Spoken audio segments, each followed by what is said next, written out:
The way that Pok Pok came into being was basically a product of probably over 20 years of travel and probably about 13 or 14 years of kind of obsessive study of a cuisine of a particular region, a particular country.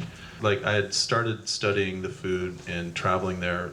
First trip was 1987, and the second one, which was the one that really got me, was 1992 when I kind of came across this particular dish, courtesy of some friends who lived in Chiang Mai, and that story is in the book.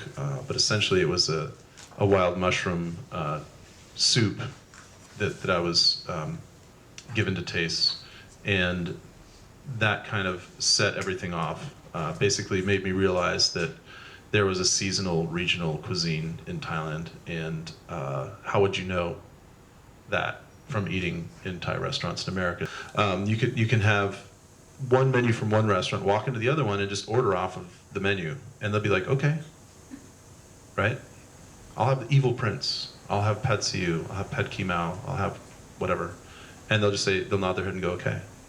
And that's what we're so used to, that when you go to Thailand, that's what you're looking for, and you can find it if that's what you want. If you're in a tourist area, absolutely, it'll be in English. You can find it. Some people go to Thailand years on end, like 6, 7 times.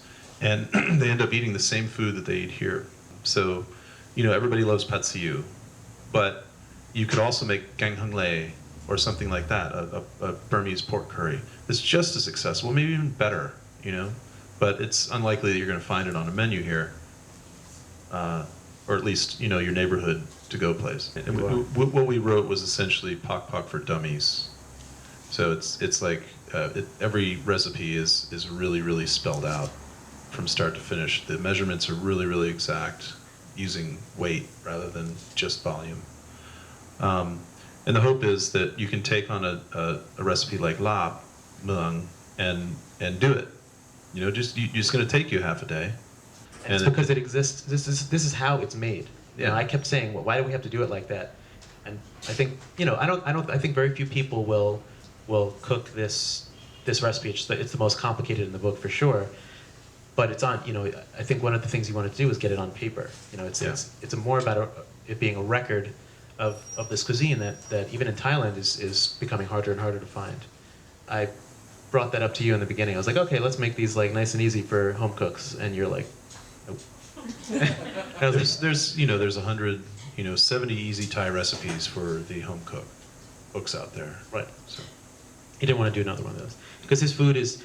And he made the argument, I think, that what he's doing is essentially working really hard to recreate dishes that exist in Thailand that he likes. Everything in the book we have served at Pok Pok at one time or another. It's not like all the things that are on the menu permanently are in the book, and then there's we've got a rotating cast of probably 100 different dishes that we can do at any given time.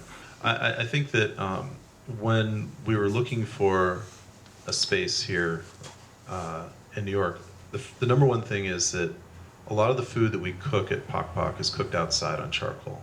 So that kind of nixes Manhattan a little bit, and probably the more densely populated neighborhoods of Brooklyn as well. So Columbia Waterfront District, which is pretty sparsely populated, and I found this restaurant that had this big backyard, and it was like, okay, great. This mimics a little bit what we've got going on in Portland.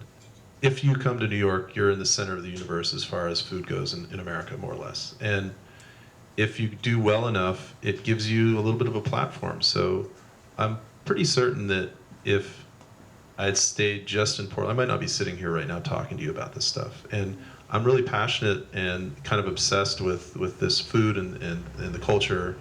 And so doing that, coming to New York and rolling the dice and hoping to be successful would give me some sort of platform and relevance